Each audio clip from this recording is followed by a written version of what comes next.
As the world keeps on developing, technology will change. What is working today might not work tomorrow.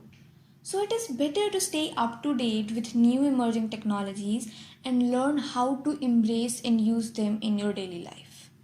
We are growing up in an environment where life is sacred and not easily available.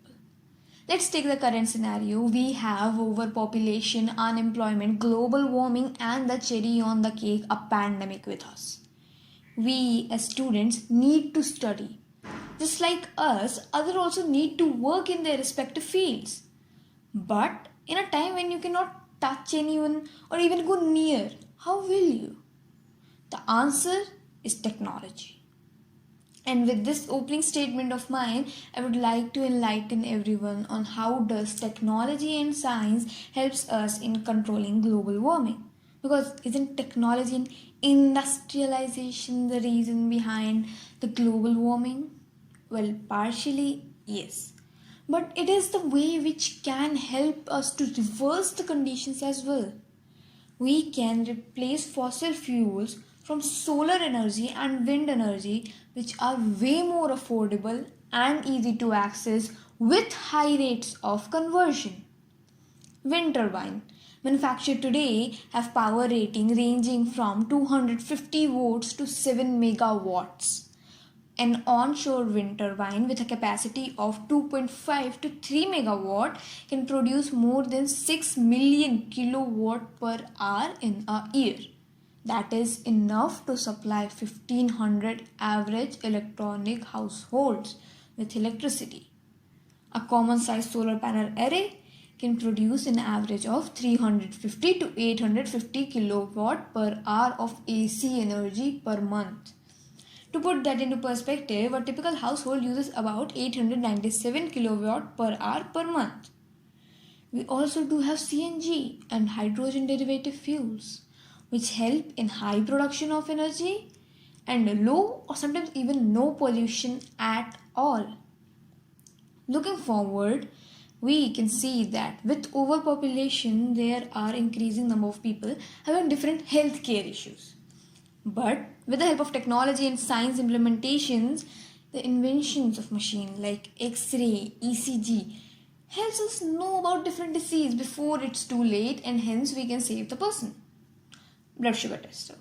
Blood sugar tester has made our life a lot more easier.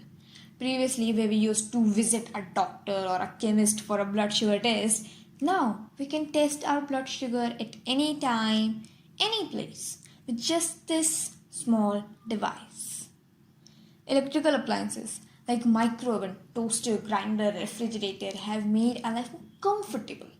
We can cook food at a very short span, and we can also save food from getting wasted by refrigerating it.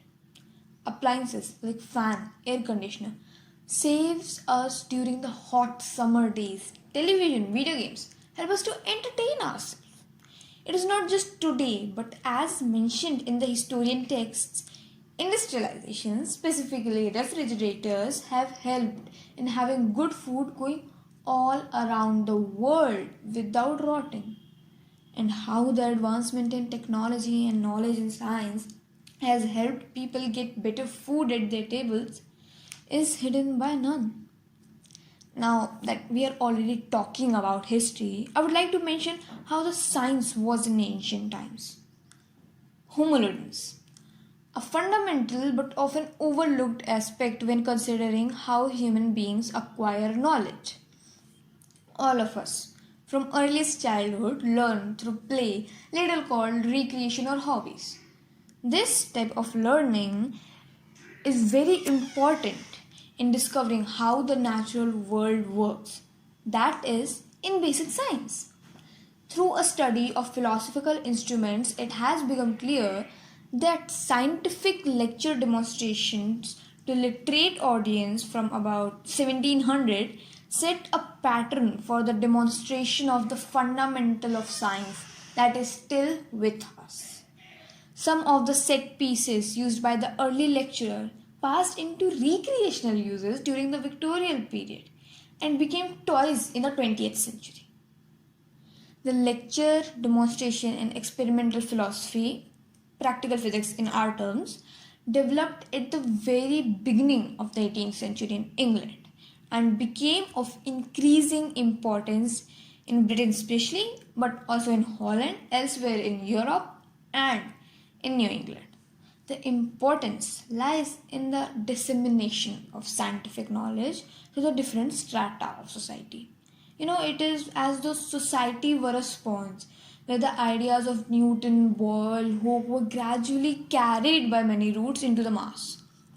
Well, I am a science student, and one of the most important aspects of science and technology that is always in front of me is that it has solution to the difficult of the difficult problems. It might take time, but it won't disappoint you. From the time of the first particle to the time till eternity, if there is something, there is